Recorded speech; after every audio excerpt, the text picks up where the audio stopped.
Good morning everybody, how are you? I hope you are fine and healthy at your home.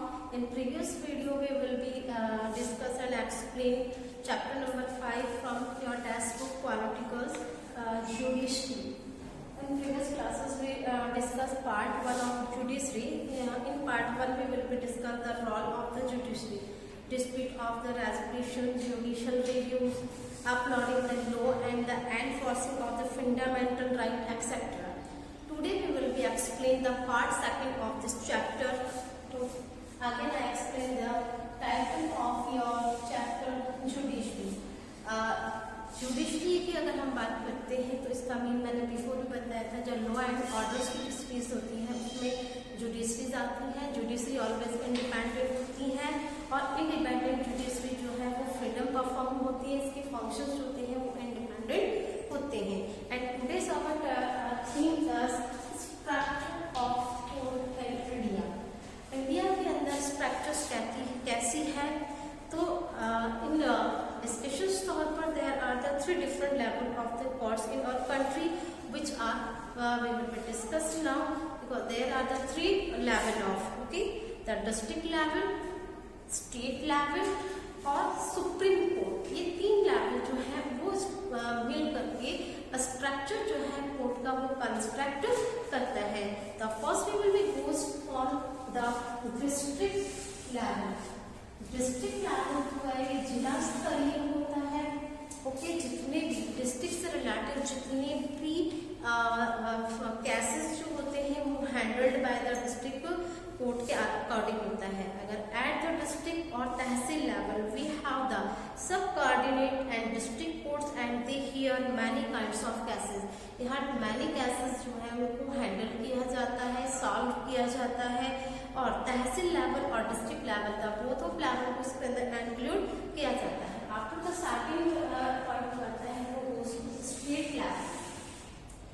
State level के अंदर all around जितने state के अंदर जितने भी सैम्पल जितने भी क्राइम्स हैं या जितने भी जो वायलेंस है उन सबको यहाँ पर ला करके सॉल्व किया जाता है. जुडिशरी जो है उसके लिए एक प्ले रोल करती है, एक पार्ट ऑफ प्ले रोल करती है. वो कैसे है कि at the state level we have several high courts. State level पर अलग अलग सेवरल जो है हाई कोर्ट जो है उनको गवर्नमेंट के द्वारा अथॉरिटीज दी गई है. The High court is the highest judicial authority in state और इसमें हाई जुडिशरी जो है वो स्टेट के अंदर ज्यूरी का काम करती है. After the third is goes to the supreme court. At the top there is supreme court. Top जो है वो सुप्रीम कोर्ट होता है. लिसन, द डिस्ट्रिक्ट लेवल के केसेस के द पॉपुलेशन या citizen not satisfied then goes to state level and the population again not satisfied the judgment of the state level then goes in supreme court. The supreme court जो है वो top up है. The supreme court of the India is the highest judicial authority in our country. It is located in New Delhi and is the president over by the chief justice of India. हमारा जो इसने बताया कि supreme court जो है वो highest judiciary authority है और इसकी जो लोकेशन है हमारी कंट्रीज का जो हेड ऑफ है लोकेटेड जो है यहाँ का कोर्ट वो दिल्ली, न्यू दिल्ली है. और जो प्रेसिडेंट है, president over by the chief justice of India, वो उसको जस्टिस करते हैं. And the decisions made by the supreme court is the binding on all our court in India. जो भी डिसीजन सुप्रीम कोर्ट में लेता है उसको बाउंड होती है. जो अदर लेवल ऑफ कोर्ट जो है उसको ऑबे करना पड़ता है, उसको मानना ही पड़ता है. And the different level of the courts are the connected the each other in India. We have the integrated judicial system. The decision made by the higher court and binding on the lower court. देखिए मैंने बताया कि high supreme court जो है वो bound करता है lower courts को. अगर उसमें कोई डिसीजन या जजमेंट जो है वो फॉरवर्ड कर दिया है, it is the last decision, so everybody is the bounded for it. And the another way the system of the decision made by the higher court is binding on the lower court. After this mean that the person who appear to the higher court if they believe that the judgment passed by the lower court is not just. अगर lower court ने कोई judgement जो है वो follow किया है तो और सुप्रीम कोर्ट की उसी केसेस में अगर कोई फॉलो करती है तो जो लोअर कोर्ट है वो जस्ट नॉट, वो ना के बराबर ही उसका डिसीजन जो है वो रहता है। अब यहाँ जो थर्ड फोर्थ पॉइंट जो आता है हमारा सेकंड जो आता है वो आता है different branches of the legal system. अगर लीगल सिस्टम की हम बात करते हैं यहाँ पे तो two types of the law के जो सिस्टम है वो जाते हैं, एक रहता है क्रिमिनल लॉ और दूसरा रहता है सिविल लॉ। अब क्रिमिनल लॉ और सिविल लॉ इन दोनों में डिफरेंसेस होता है। अगर लीगल सिस्टम के डील्स को अगर हम डिस्कस करते हैं तो there are the two cases of the criminal law और सिविल लॉ। देखिए क्रिमिनल लॉ जो है जितने भी क्राइम से रिलेटेड जितने भी केसेस हैं वो क्रिमिनल में बिलोंग करेंगे, और अगर डील्स है, हार्म्स है, इंजरी है, किसी राइट ऑफ या फंडामेंटल राइट है, ये सभी जितने भी जो हमारे फैक्टर है वो सिविल लॉ में जाता है। तो again I describe it two way deals with the conduct or the acts that the law define as the offense. For example, that the harassing a woman to bring more dowry and murder. Criminal का एक मैं example दूंगी कि इसके अंदर वो cases आते हैं जो हमें हार्वेस्ट करते हैं, हमें मोर जो मर्डरिंग केसेस है, डॉवरी सिस्टम है, या और भी अदर जो क्राइम है जो हमें पर्सनली बॉडी को इफेक्ट करता है वो क्रिमिनल लॉ के अंदर जाता है। It usually begins with the lodging of the first information report. First information mean FIR, okay, and with the policies to the investing the crime after which occurs filed in the court। Firstly हमको first information जो है वो file करनी होती है। File करने के बाद में हम अप्लाई करते हैं इनको कोर्ट में, और कोर्ट में जाने के बाद में इसको हम अलग अलग पार्टीशन में ले लेते हैं कि अगर ये किस क्राइम का है तो इसको क्राइम कोर्ट के अंदर फॉरवर्ड कर दिया जाता है। If found the guilty the accused can be the sent jail and also the fined. उसके बाद जो भी गिल्टी पर्सन है उसको जेल भेज दिया जाता है, एंड जो भी डिसीजन उसके फेवर में होता है उसको पुट किया जाता है। After in this with the civil law, okay, deals with any harms on injury rights of individuals, for example, and dispute relating of the sales of land। अगर आपने जमीन की कोई खरीदारी या बेचन किया है, इसमें किसी प्रकार का कोई डिस्प्यूट है तो वो केस जो है वो सिविल में जाएगा। परचेस ऑफ गुड्स, आपने कोई सामान खरीदा है, आपने उसका रेट ऑफ अमाउंट बहुत ज्यादा दिया है लेकिन वो जो उसका एडवर्ड था उसके अकॉर्डिंग नहीं है तो वो आप उसको सिविल लॉ के अंदर लेके जा सकते हो। वो रेंट मैटर है, डाइवोर्स केसेस है, ये जो डाइवोर्स केसेस, रेंट केसेस, ये जितने भी केसेस हैं वो सिविल के अंदर जाएंगे। जमीन जाएगा से रिलेटिव, परचेजिंग वर्ड्स में ये जितने भी मैटर है उसको हम सिविल लॉ के अंदर एंटाइल करते हैं।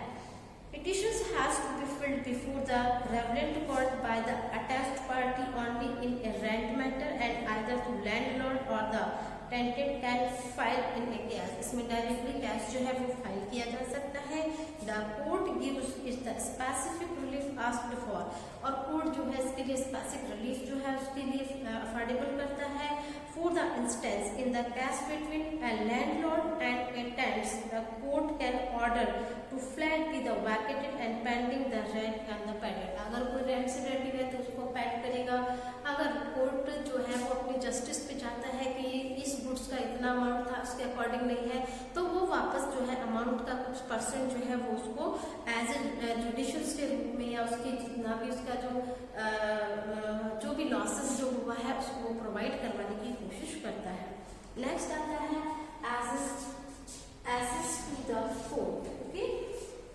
एसेस कोर्ट जो होता है उसमें एवरेज जो सिटीजन होता है जो इंडिया से बिलोंगिंग होता है उसके पास में राइट होता है, वो होता है जस्टिस टू द कोर्ट, वो कहलाता है access to the court. The average citizen of India has the right to justice through the court. हर इंडियन जो नागरिक है, सिटीजन जो है उसको राइट होता है कोर्ट जाने को इफ अगर वो किसी प्रकार की प्रॉब्लम में है, उसके किसी भी राइट का जो है हार्स्ट हुआ है।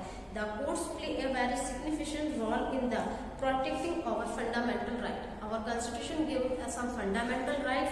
If any fundamental rights are the harsh, then the person are goes to court. और court जो है वो completely protections देती है, protecting करती है हमारे fundamental right को। while the courts are available for all the minority assets, the court has always been difficulty for the vast minority of the poor in India, and legal producer involve a lot of money and the paperwork also take a lot of time. इसके लिए but कुछ paper work होता है, उसके लिए कुछ समय जो है वो कोर्ट लेती है, और उसके बाद जितने भी poor person can not the read whose the family depend on the daily basis to avoid the ideas going to the court and get the justice. जो काफ़ी पुअर पॉपुलेशन है, जो पॉवर्टी के अंदर आती है, कोर्ट जो है अपने आइडियाज जो है उसको देती है, देने के बाद में उसका जो भी जस्टिस बनता है उसको जस्टिस देने की कोशिश करती है। उसके बाद में आता है public interest and the reputation. देखिए, पब्लिक इंटरेस्ट और रेपुटेशन के अंदर सुप्रीम कोर्ट जो है वो अर्ली, अगर हम पहले की बात करते हैं 1980 centuries that device mechanism and public interest the legislation, इसका शॉर्ट फॉर्म होता है PIL, public interest legislation in the increased access of the justice allowed in the advancement of the organisms, and the PIL in the High Court or the Supreme Court of the behalf of whose right have been violated। अगर किसी प्रकार का right जो है वो violet होता है, कोई उसको छीनता है, तो इस प्रकार की पब्लिक इंटरेस्ट जो लिटिगेशन होती है, PIL जो होती है, उसके आधार पर सुप्रीम कोर्ट और हाई कोर्ट जो है वो अपना डिसीजन पेंडिंग रखती है, और आफ्टर जो है जो भी स्टेट या डिस्ट्रिक्ट लेवल है वहाँ इसको फॉरवर्ड किया जाता है। अगर लीगल प्रोसेस ऑफ PIL को अगर हम करते हैं तो लीगल प्रोसेस जो पास होता है वो ग्रेटली सिंप्लीफाइड होता है। इवन ए लेटर और telegram by the address of the supreme Court और the High Court with the trusted as the PIL, यानी जो भी